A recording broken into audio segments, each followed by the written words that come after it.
وصحبه وسلم وإلى أرواح آله وأصحابه وأزواجه وذرياته وأهل بيته وسائر أتباع ملته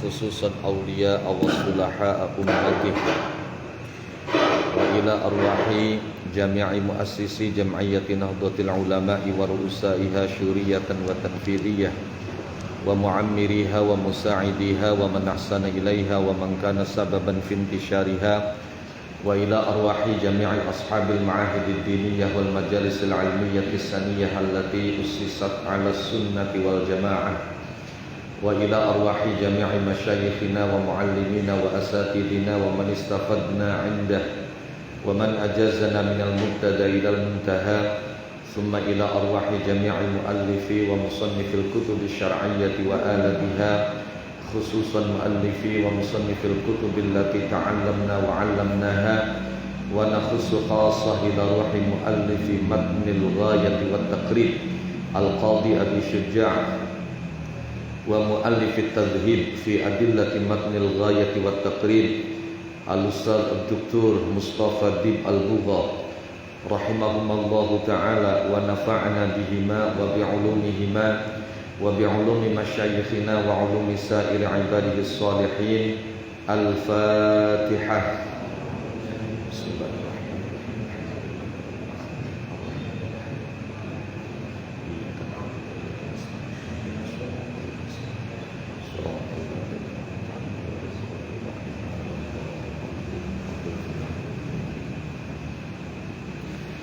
Bismillahirrahmanirrahim. Alhamdulillahi rabbil alamin. Iyyahu na'budu wa iyyahu nasta'in. Allahumma salli ala sayyidina Muhammadin salatan taj'aluna biha wa dhurriyyatana abna'ana wa banatina wa talamidana wa tilmidatina min ahli al-ilmi wal qur'ani batina wa zahira wa tahsyurna wa iyyahum biha ma'a awliyaikal 'arifin ad-dunya wa ukhra wa ala alihi wa sahbihi wa sallim tasliman katsira. Subhanaka la ilma lana illa ma 'allamtana innaka antal alimul hakim. Rabbana yassir wa a'in ya karim waftah lana futuhal 'arifin waftah bil haqqi wa antal fattahul 'alim. Amma ba'du, faqad qala muallif fasharihu hadzal kitab rahimahumallahu ta'ala rahmatan wasi'ah wa radiya anhuma wa anna وأمدنا بأسرارهما وأنارنا بأنوارهما وأفاض علينا من بركاتهما ونفحاتهما ونفعنا بهما وبعلومهما وبعلوم مشايخنا وعلوم سائر عباده الصالحين في الدارين آمين يا رب العالمين. بسم الله الرحمن الرحيم. فصل. ويجوز للمسافر قصر الصلاة الرباعية ب5 شرائط. Faslun ay hadza tegese utawi iki iku faslun fasal. Fasal menjelaskan tentang hukum dan aturan main salat qasar dan jamak. Wa yajuzu lan menang lil musafiri kedue wong kang lelungan. Apa sing menang apa qasrus sholati ngosor salat. Ar-rubaiyati kang bangsa 4 rakaat. Oleh kena ngosor solat bi khamsi syara'ita kelawan 5 piro-piro syarat. Apa saja 5 syarat itu? Ayyakuna rupane nyento ana. Apa sing ana? Apa safaruhu lelungane musafir. Anaiku fi ghairi maksiatin ing dalem liyane maksiat.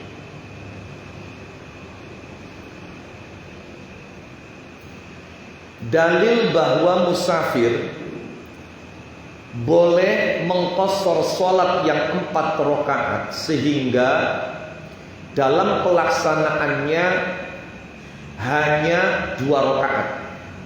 Dari kata qasar itu asal maknanya nyendek. Salat kang maune 4 rakaat iku dicendek dadi 2 rakaat.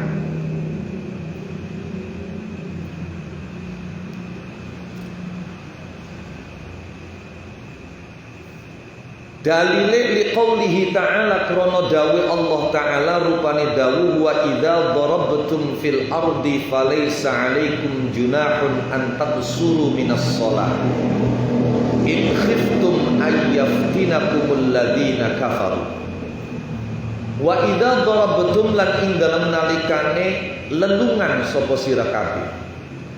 Jadi daraba iku aja mung maknane werwe mukul bae. Dalam Al-Quran kata doroba itu juga bermakna bepergian. Bukan cuma dalam ayat ini. Kata dorban yang diartikan dengan bepergian juga kita temukan di antaranya dalam ayat lilladzina uhsiru fi sabilillahi la yastati'una dorban fil ardi yahsabuhumul jahilu aghniya aminat ta'affuf. Kalimat dorban dalam ayat ini itu maknanya ay safar. Wa idza darabtum lan ing dalem nalikane lelungan sapa sira kabeh. Lelungan fil ardi ing dalem bumi. Baik jalur darat maupun jalur laut. Falaisa mongko oranana iku alaikum ing atase sira kabeh apa junahun dosa. Maka tidaklah mengapa kalian antak suruh saking nyenta ngosor sapa sira kabeh minas sholati saking salat. Jadi ketika kalian bepergian di atas bumi, baik melalui jalur darat maupun jalur laut, maka tidaklah mengapa kalian mengqosor salat. Darabtum utai maknane darabtum iku safartum lelungan sapa sira kabeh. Ayat ini dulu pernah dianggap muskil oleh sebagian sahabat, termasuk sahabat Umar bin Khattab. Ayat yang membolehkan musafir mengqosor salat itu mula-mula awalnya bagi mereka yang bepergian perang. Maka lanjutan ayat in khiftum ayyaftinakumul ladzina kafaru. Maka setelah keadaan itu damai, tenang, kondusif, satu di antaranya sahabat Umar bertanya kepada Rasulullah sallallahu alaihi wasallam ketika bepergian kemudian sholat, dan Kanjeng Nabi sholatnya itu dikosor. Padahal lelungane dudu lelungan perang, lelungane orang ngadepi musuh, keadaannya aman, kondusif, tidak ada ketakutan, kecemasan, kegelisahan, kekhawatiran terhadap fitnah yang mungkin dilancarkan oleh musuh. Maka sahabat Umar bertanya kepada Kanjeng Nabi, Kanjeng Nabi keadaannya sampun aman, lah kok sholatnya masih dikosor? Maka kemudian Nabi menjawab, wis aja kaken takon, kosor sholat iku sodakoe Allah subhanahu wa ta'ala kanggo wong-wong sing pada lelungan. Maka terimalah sedekahnya Allah. Rawang riwayataken sapa Muslimun Imam Muslim an Ya'la bin Umayyah saking Ya'la bin Umayyah. Qala ngandika sapa Ya'la bin Umayyah qultu matur sapa ingsun li Umar bin Al-Khattab maring sahabat Umar ibn Al-Khattab radhiyallahu anhu wa an sa'ir sahabati wa radiya anna bihim. Laisa 'alaikum junahun an taqsuru minas salati in khiftum an yaftinakumul ladzina kafaru. Laisa orang iku alaikum ing atase sira kabeh apa junahun dosa antak suruh saking yen to ngosor sapa sira kabeh minas salati saking salat. In khiftum lamun khawatir sapa sira kabeh khawatir ayaftina ing yen to mitnah. Lah fitnah iki maknane apa? Pirang-pirang. Kalimat fitnah itu maknanya tidak kurang dari 10.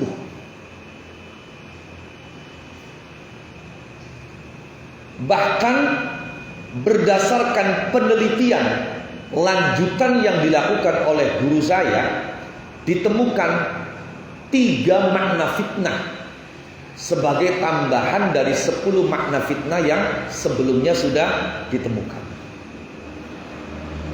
Jadi anak telulas maknanya. Makanya makna fitnah itu ya beda-beda. Ketika dikatakan bahwa suara perempuan itu fitnah, maka maksudnya berbeda dengan kekhawatiran timbulnya fitnah ketika laki-laki berkholwat dengan wanita yang bukan mahram. Ketika dikatakan fitnah itu lebih keji dari pembunuhan, maka fitnah ini ya maknanya bukan memfitnah orang. Sebagaimana dalam ayat salat qasar ini, in khiftum ayyaftinakumul ladzina kafaru, juga berbeda makna fitnahnya dengan suara perempuan itu fitnah. Lah apa fitnah kan dimaksud ini? Ya diserangi musuh.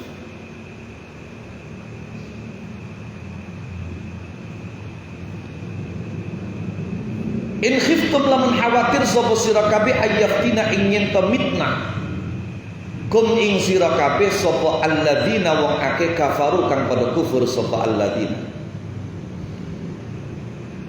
Pemature Ya'la bin Umayyah ning sahabat Umar perihal ayat ini, yang kalau kita pahami letterlek, kebolehan mengqasar salat itu ketika ada kekhawatiran terkena fitnah orang-orang kafir.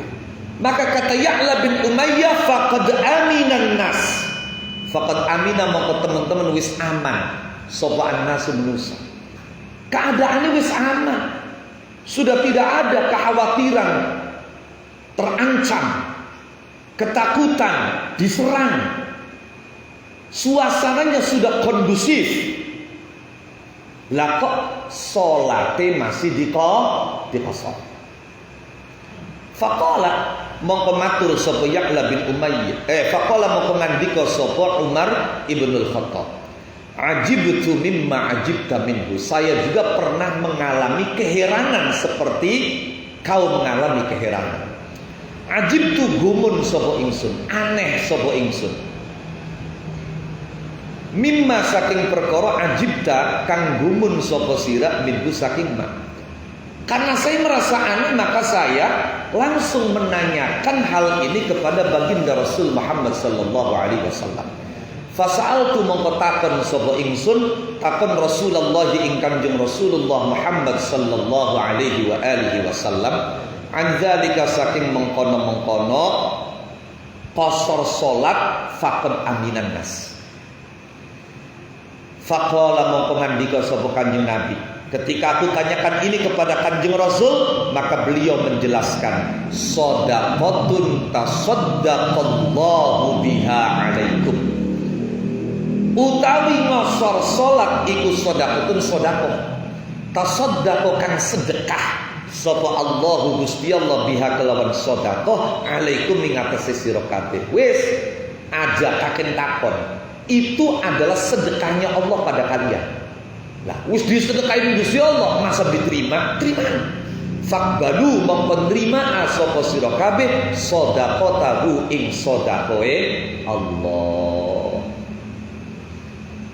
Maka tidak aneh kalau kemudian ketika jarak tempuh bepergian itu mencapai batas tertentu,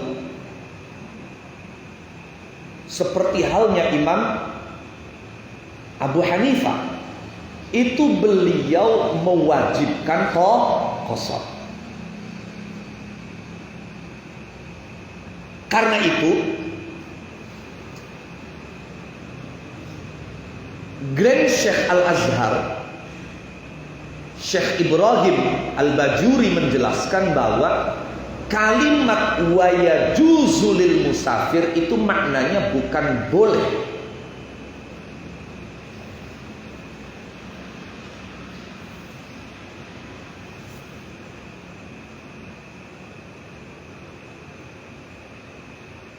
Kata beliau, yang dimaksud dengan jawaz itu muqabilnya al-imtina, pembandingnya tidak boleh, pembandingnya terlarang. Jadi yang dimaksud yajuzu itu artinya tidak terlarang. Lah, kalimat tidak terlarang itu maknanya bisa boleh, bisa sunnah, bisa wajib. Boleh ya tidak terlarang, sunnah ya tidak terlarang, wajib ya tidak terlarang. Jadi al-muradu bil jawaz ma yuqabil al-imtina. Maka mencakup wajib. Bukan cuma pandangan Imam Abu Hanifah, tapi dalam pandangan ulama Syafi'iyah sendiri, dalam konteks dan kondisi tertentu qasar sholat itu bisa menjadi wajib, bisa menjadi sunnah.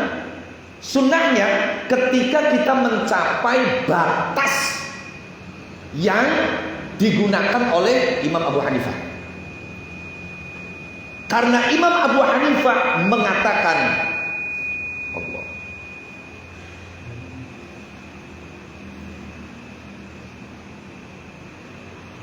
wajib, maka dalam kaidah mazhab kita al-khuruju minal khilaf mustahabun. Demi menghindari khilafnya Abu Hanifah, maka sesuatu yang boleh ketika itu diperselisihkan oleh sebagian ulama, ketika dipersoalkan oleh sebagian ulama,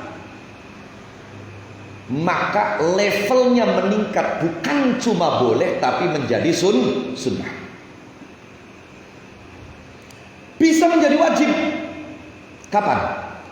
Yaitu ketika waktu yang tersisa tidak cukup. Kalau kita sholatnya 4 rakaat, kalau 2 rakaat cukup, ya maka menjadi wajib qasarnya.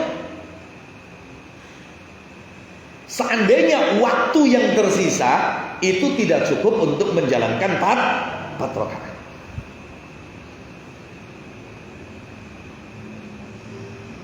Bahkan dalam kondisi tertentu bukan cuma qasar, jamaknya sekalian. Yo wis jamak, yo kudu diqasar, wajib.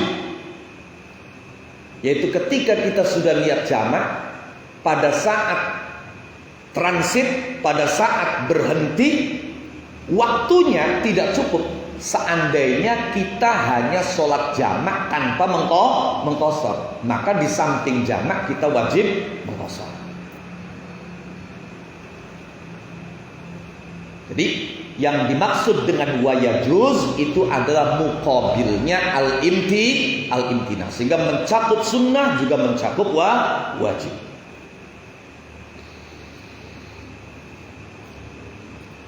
Wa hadza utawi iki hadis iku yadullu nuduhaken apa hadza ala anna qasras sholati. Ing atase setuhune ngosor salat iku laisa oranan apa qasrus shalah, oranan iku khasson khusus bihalatil khaufi kelawan keadaan wedi. Jadi hadis ini menunjukkan bahwa kebolehan mengqasar salat tidak hanya khusus dalam kondisi takut.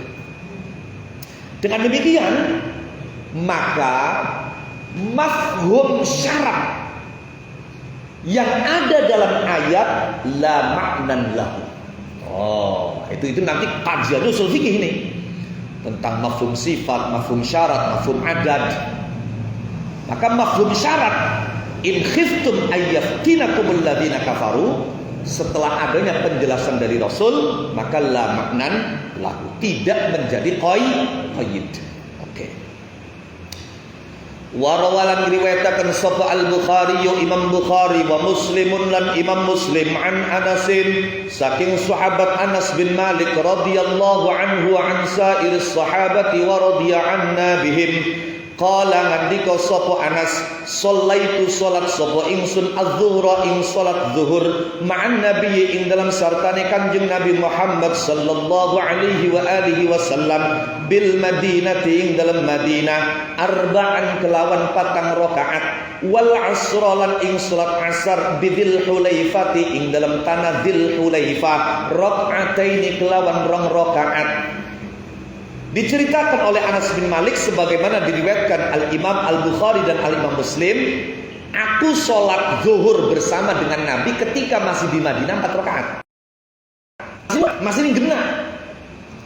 Ketika kemudian berangkat masuk waktu asar, kami sudah sampai di tanah Dzul Hulaifah, maka kami sholat asar 2 rakaat. Nah, artinya begini, bahwa qasar sholat itu bukan paket. Sementara yang tidak paham itu mengira bahwa ya qasar ya jamak, ya qasar. Enggak, itu masing-masing. Bahkan untuk jamak sholat sendiri dari 4 mazhab itu ada yang tidak sepakat, yaitu Imam Abu Hanifah. Imam Abu Hanifah melarang jamak sholat kecuali bagi jamaah haji ketika berada di Lailatul Jama'.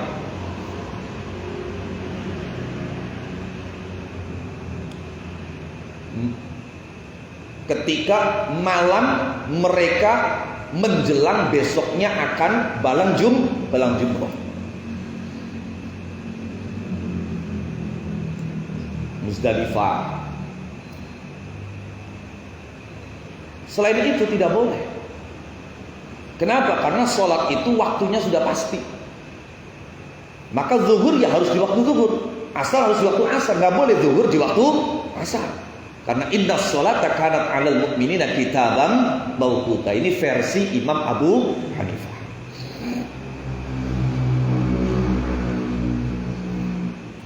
Jadi kena. Kula sampeyan qasar mung qasare wae. Jamak-jamake baik tanpa qasar boleh. Dan misalnya lelungan dengan jarak tempuh yang jauh yang mencapai masafatul qasri, lungae ente sembahyang zuhur. Ya masa engko tekaning asar di qasar karo jamak wong zuhur wis salat sih. Ya maka asarnya cukup asarnya saja dan bisa diqasar.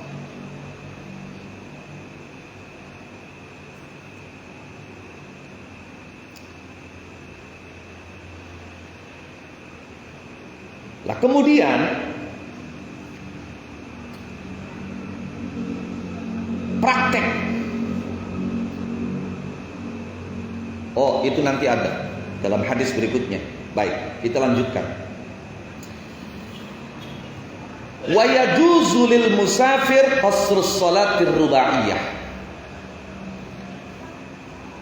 Tidak dilarang bagi musafir mengqasar sholat yang 4 rakaat dilaksanakan hanya dengan 2 rakaat, asal memenuhi 5 syarat, 5 kriteria. Apa saja 5 syarat itu? Yang pertama, ayyakuna safaruhu fi ghairi maksiyah, lelungane ora tujuan maksiat, lelungane ora sebab maksiat. Dene sejerone lelungan keglewang ngelakoni maksiat itu beda.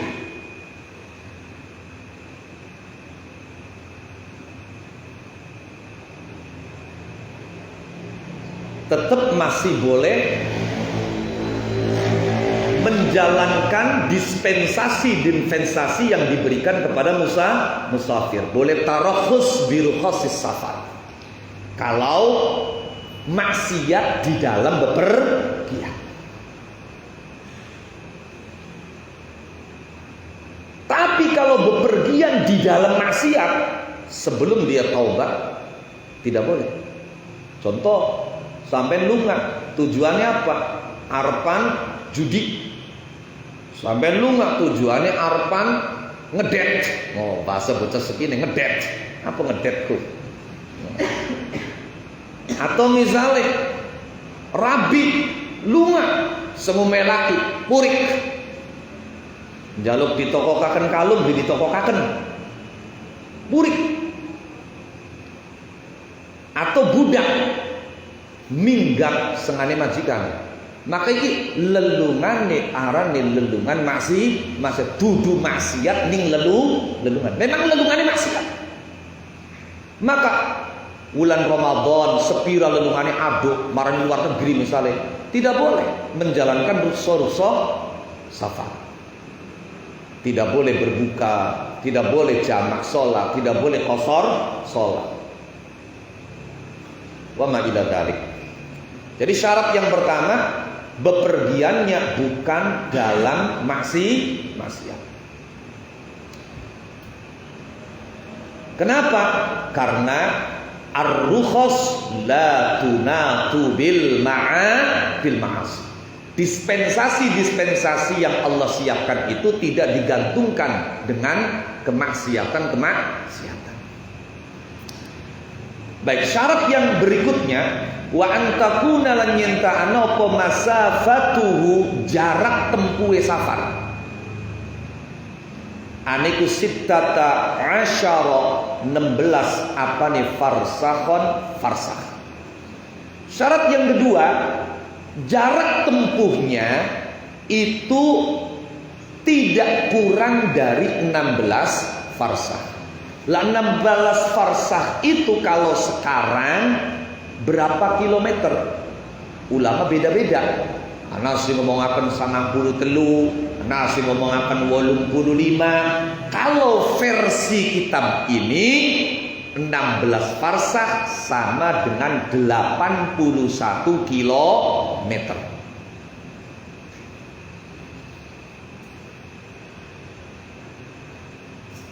Baik, kita ke catatan kaki. Rawang riwayataken sapa Al-Bukhari Imam Bukhari ta'liqan kelawan ganggungan. Berarti hadisnya sekalipun diriwayatkan Imam Bukhari ini kategori mu'allaqah. Nah, dalam ilmu hadis kita jelaskan biar paham. Mu'allaqat, hadis-hadis mu'allaqat itu dhaif. Pokok kapan anak hadis itu kategori hadis mu'allaq maka dhaif. Kecuali mu'allaqatnya Imam Bukhari. Kalau mu'allaqatnya Imam Bukhari bagaimana? Dipastikan sahih? Belum. Dilihat. Imam Bukhari meriwayatkan hadis ini bisighatil jazmi amla. Beliau riwayatkan dengan redaksi yang mantap atau tidak. Ketika Imam Bukhari meriwayatkannya dengan redaksi yang mantap, sighat yang mantap, maka sekalipun itu hadis mu'allaq maka sahih. Imam Bukhari meriwayatkan fi taksiris sholati ing dalam masalah ngosor sholat. Judul babnya babun fi kam tuksarus sholat. Babun ayhada tegesi utawi iku babun bab fi kam ing dalam sepira tuksoru kena dikosor apa as-salatu sholat. Jadi seberapa jauh sholat bisa dikosor, seberapa jauh bepergian sholat kemudian bisa dikosor. Diriwayatkan oleh Imam Bukhari wa kana lan ana sapa Ibnu Umar, sahabat Abdullah ibn Umar wa ibnu Abbas radhiyallahu anhum wa an sa'iris sahabati wa radhiyallahu nabihim. Aneku yaqsurani ngasar sapa karane Ibnu Umar wa ibnu Abbas Wa yuftirani lan mokel. Mokel iku ora puasa. Sapa karone Ibnu Umar lan Ibnu Abbas fi arba'ati burodin ing dalam lelungan jarak papat piro-piro barin. Jadi diceritakan oleh Imam Bukhari bahwa sahabat Abdullah ibn Umar dan Abdullah ibn Abbas radhiyallahu anhum wa an sa'iris sahabah wa radhiyallahu nabihim, mereka berdua, beliau berdua mengqashar salat dan tidak puasa ketika bepergian dengan jarak tempuh 4 barid. 4 barid itu sama dengan 16 farsah. Maka dikatakan dalam Matan Abi Syuja, syarat yang kedua, musafir tidak dilarang mengqashar salat yang 4 rakaat, yaitu ketika jarak tempuhnya ada minimal 16 farsah.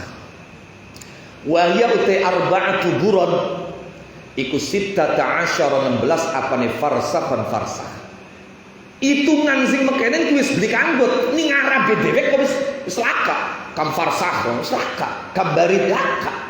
Ya wis pada karo kula-kulaan ning kene nganggo meter, kilometer, nganggo mil. Jadi kalau dikonversikan ke kilometer berapa? Wa tusawi lan madani apa 16 farsah.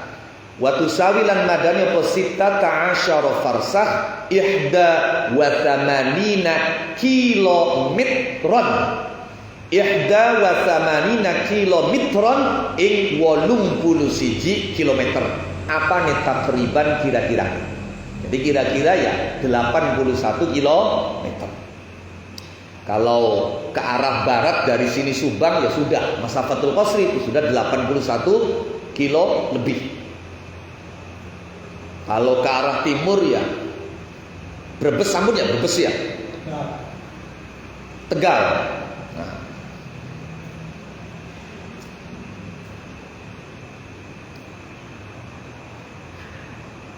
Kula duwe guru tulisan jarak tempuh kan. Iku diapalaken. Ya bu pancen deleng to diapal. Husnuzane kula sing deleng to diapal. Allah yarhamu Syekhuna Mbah Kiai Abdurrahim Ahmad Sarang, ipar yang juga paman sepupunya Mbah Maimun Sudarjo.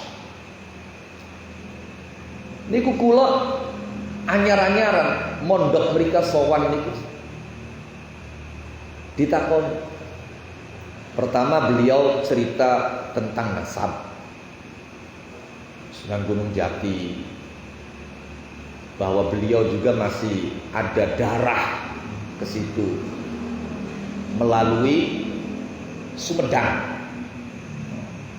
Nah, terus-terusnya takon lah Cirebon Sumedang niku pinten kilo? Lah nek Cirebon Cikampek, saya nggak bisa jawab. Beliau jelaskan itu. Cirebon Sumedang itu sakmene kilo. Nek Cirebon Cikampek sakmene, ya Allah. Mekonon bae apal apa maning ilmu apa maning sejene. Wa misluhu utawi padane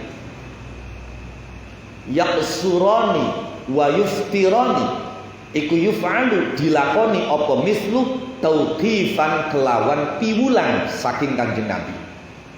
Aidi ilmin tegese kelawan piwulang anin Nabi saking Kanjeng Nabi Muhammad sallallahu alaihi wasallam. Jadi ketika ada yang bertanya, loh, yang mengqashar salat dan tidak puasa ketika bepergian dengan jarak tempuh 16 farsakh itu kan bukan Kanjeng Nabi, tapi sahabat Abdullah bin Umar dan Abdullah bin Abbas. Maka dijawab, beliau berdua melakukan itu tidak mungkin kalau kemauan sendiri. Diduga kuat itu berdasarkan pengajaran dari Kanjeng Nabi. Tauqif. Masa wahyu sahabat. Kune kula-kulaan Pak. Dikongkon kiai dari kiai milikin kira-kira dadi. Oh iya. DPR kira-kira dadi presiden. Kita dua pilihan dewek kan. Kita sotene mekono. Sahabat beli diusum mekono satu komando. Nah, kula kapan kepengen kayak sahabat ning Kanjeng Nabi ya karo kiai kudu mekono. Pemane ibu-ibu angel nyong kita seragam jamiah oleh sungkan deh.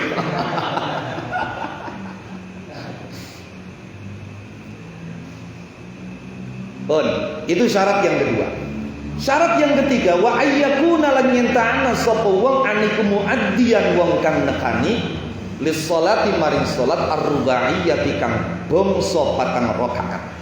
Jadi artinya yang dikosor itu merupakan salat yang 4 rakaat. Aja sing 3 rakaat dikosor. Kula pernah makmum karo santri anyaran. Sembahyang maghrib dikosor. Hari dikosor ku jari gulai kan dijukut 50%. Lah maghrib dijukut 50%-nya masa jadi loro sih tipennya kudu 1,5 jari gulai. Subuh ya dari siji. Harus sholat yang 4 rakaat. Jadi kalau maghrib ya tetap 3 rakaat, subuh ya tetap 2 rakaat, tidak ada kosor, tidak berlaku kosor.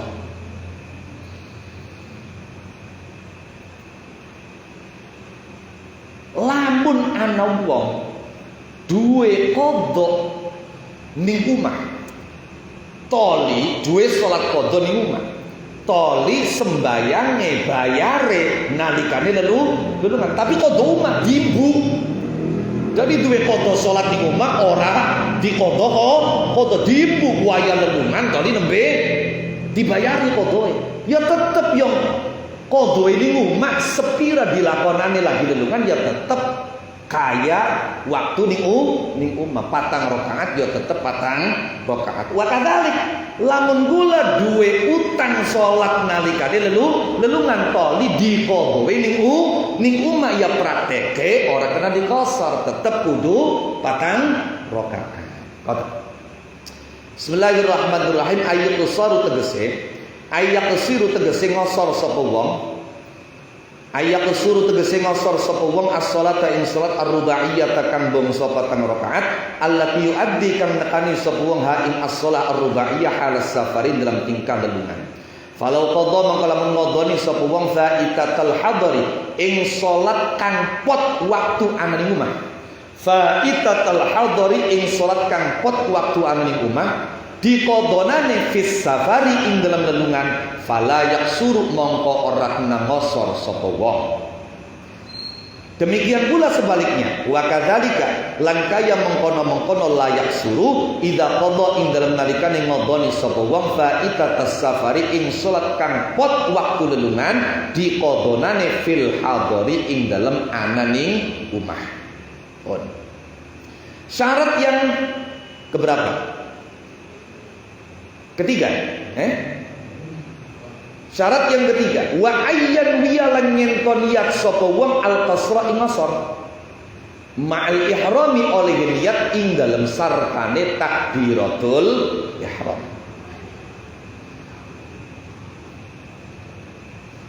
Ini syarat yang keempat. Ya, syarat yang pertama bepergiannya tidak boleh maksiat. Yang kedua jarak tempuhnya itu tidak kurang dari 16 farsakh atau sekitar 81 km. Syarat yang ketiga,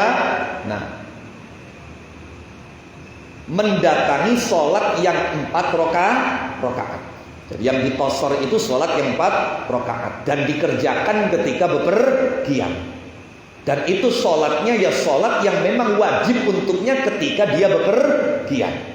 Dan syarat yang keempat, ketika takbiratul ihram dia harus niat qasar. Jadi lamun pas Allahu Akbar orang niat qasar, ya kudu 4 rakaat. Aku niat qasar di tengah-tengah. Wis lagi ruku, dikosor bela bergelis misalnya, ya bisa kudu 4 rakaat. Pokoknya niat qasar kudu pas takbiratul ihram. Ini beda dengan aturan main jamak. Kapan jamak? Janji jamak takdim iku niat jamake sing penting ning sejerone salat kang pertama. Sedurunge salam. Jadi orang kudu pas takbiratul ihram. Pokoke lagi tahiyat ning ati zuhure tek jamak karo asar. Ora apa. Sing penting durung salam sing salat sing pertama. Kapan jamak takhir niate ning waktu sholat pertama. Tapi misalnya gue lapan jamaah takhir antara zuhur karo asar, maka manjing waktu zuhur ning ati niat zuhure engko dibarengaken nglakonane ning waktu asar. Paham nggih? Oh. Sing nomor 5, sing terakhir, wa alla ya'tamma lan yen ta ora makmum sapa wong bimuqimin. Wong ku isih musafir. Musafir. Ya. Kata musafir itu diambil dari kata as-safru menurut satu versi. As-safru itu maknanya qat'ul masafah, memutus jarak tempuh.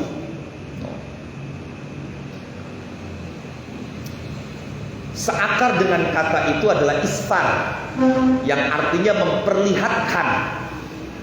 Kenapa? Orang yang bepergian itu disebut musafir karena akhlak seseorang baik dan buruknya itu akan tampak terlihat ketika dia bepergian. Kapan nih rumah siapa mana nih baik ustad ya wis katone khusyuk nang gelem bae. No. Tapi buruk lelungan laka sing kenal. Ah nembe kawenangan ki wong ki sebenere khusyuk temenan ta khusyuk apa maning lelungane nganggo transportasi umum, apakah bis, apakah kapal laut, apakah kereta api, toli bareng dodoke karo bro. Beli ngejak kenalan berarti beneran deh khusyuk. Dijak kenalan denggeluk baik berarti beneran khusyuk. Nih makanya disebut musafir karena kondisi bepergian itu akan memperlihatkan seperti apa sebetulnya akhlak seseorang baik buruknya.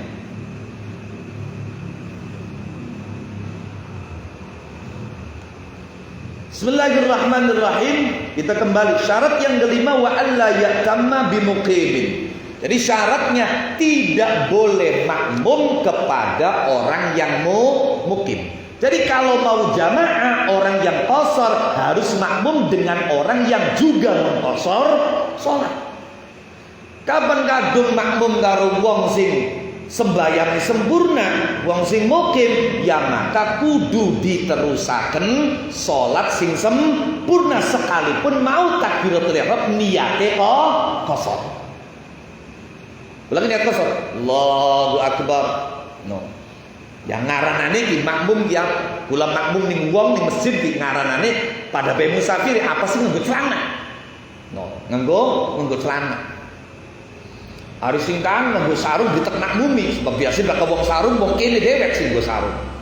Beli berua malah sing nganggo sarunge musafir sing nganggo celanae wong kene dhewek. Wah ya oli rong rakaat tahiyat awal pragat tahiyat ngadeg maning ya wis sekalipun ketika takbiratul ihram kita sudah niat qashar maka harus diteruskan dengan sempurna 4 rakaat. Jadi tidak boleh makmum kepada orang yang mukim.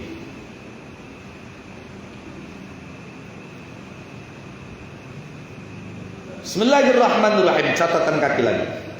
Li khabari Ahmad karena hadis riwayat Imam Ahmad Ibn Hanbal li khabari Ahmad bin Hanbal karena hadis riwayat Imam Ahmad bin Hanbal an Ibn Abbas saking sahabat Abdullah bin Abbas radhiyallahu anhuma wa an sa'ir sahabati wa radhiya an nabiy suila ditakoni sapa Ibnu Abbas ma iku apa balul musafiri utawi tingkae wong kang lelungan yusalli salat sapa musafir rakaataini ing rong rakaat idzan farada ing dalem nalikane dhewekan sapa musafir wa arba'an lan ing 4 rakaat idza tamma ing dalem nalikane makmum sapa musafir bi muqimin kelawan wong kang mukim faqala mongko ngandika sapa Ibnu Abbas tilka utawi mengkono-mengkono yusalli rakaataini idzan farad wa arba'an idza tamma bi muqim iku as-sunnatu laku lampahe Kanjeng Nabi.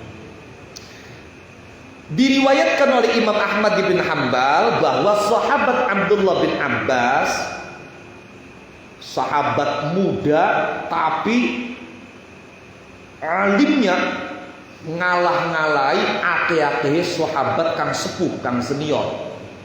Beliau sampai dijuluki Al-Habru. No.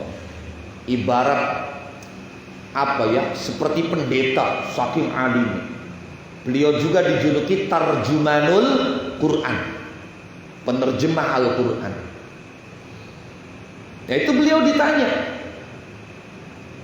sahabat Ibnu Abbas, kenapa musafir ketika sholatnya sendirian, dia sholatnya cuma 2 rakaat, tapi ketika makmum dengan penduduk yang berdomisili di situ, sholatnya 4 rakaat. Maka dijawab oleh Ibnu Abbas, itu sudah sunnah. Sunnah Kanjeng Nabi aturane laku lambai pancen kayak kue. Oh.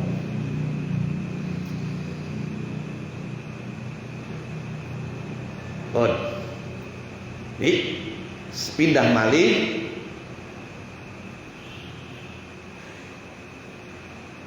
bahwa sholat qashar itu dibolehkan dalam arti tidak terlarang bagi musafir ketika memenuhi 5 syarat. Yang pertama, lelungane dudu lelungan maksiat. Sing nomor loro, termasuk lelungan maksiat di pangapunten, ana wong duwe utang, wayahe bayar malah lunga tanpa seizin wong sing ngutangi. Lah iki safar maksiat. Jadi kalau mau pergi wong sing duwe utang iku kudu njaluk izin karo wong sing ngutang. Sing nomor loro, jarak tempuhe tidak kurang dari 16 farsah atau sama sekitar 81 km. Sing nomor telu, syaratnya musafir mau nekani sholat kang patang rakaat. Sing nomor 4, niat qashar ketika takbiratul ihram. Sing nomor 5, ora makmum karo wong sing mukim atau wong sing sholate sempurna patang rakaat. Tambahan,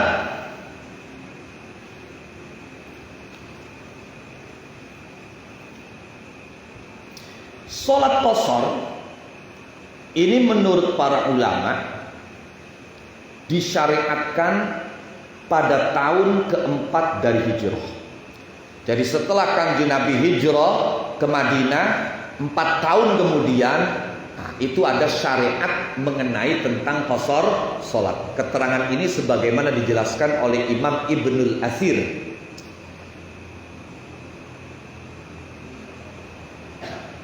Versi yang lain menyebutkan pada tahun kedua dari hijrah, tepatnya pada bulan Rabiul Tsani. Ini sebagaimana yang diterangkan oleh Al-Imam Ad-Dauladi. Versi yang ketiga, qashar disyariatkan setelah hijrah 40 hari. Jadi Kanjeng Nabi hijrah maring Madinah oleh 40 dina, oleh anak aturan qashar. Sedangkan jamak itu disyariatkan pada tahun ke-9 dari hijrah pada saat perang Tabuk. Perang Tabuk itu adalah perang terakhir yang diikuti oleh Rasulullah sallallahu alaihi wasallam. Yang dalam bahasa Arab disebut dengan ghazwah. Jadi ghazwah itu perang yang Kanjeng Nabi ikut serta. Nah, terakhir kali ghazwah itu adalah ghazwah Tabuk. Setelah itu tidak ada ghazwah. Yang ada apa? Saroya. Saroya itu ya Nabi hanya mengirim tentara untuk perang, mengirim. Beliau tidak ikut serta.